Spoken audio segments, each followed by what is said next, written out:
পূর্ব আকাশে সূর্য উদিত হয়েছে, সে সূর্য যেন ধীরে ধীরে মধ্য গগনে বাংলাদেশকে আলোকিত করে। মুক্তিকামী মানুষের কাতারে শহীদ হয়েছিল গোলাম রব্বানী।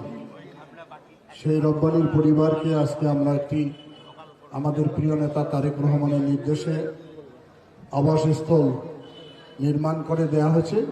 সে অনুষ্ঠানটির আজকের প্রধান অতিথি আমাদের প্রিয় নেতা জনাব তারেক রহমান, আজকের সভার সভাপতি আমরা বিএনপি পরিবারের আহ্বায়ক আতিকুর রহমান রহমান। বিশেষ অতিথি উপস্থিত হয়েছেন আমাদের এই উত্তর অঞ্চলের একজন গর্বিত সন্তান, বিএনপির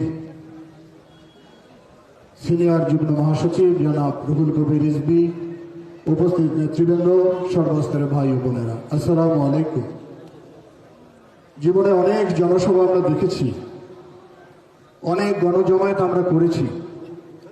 আজকের সভা হচ্ছে সবচেয়ে ব্যতিক্রম। এ কারণেই ব্যতিক্রম,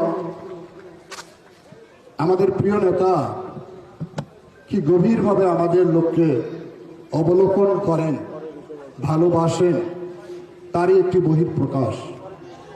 এটি নীলফামারী সদরের কোনো জনসভা নয়, এটি লক্ষ্মীচাপ একটি ছোট্ট ইউনিয়ন, একটি নিভৃত পল্লীতে উনি উপস্থিত হয়েছেন।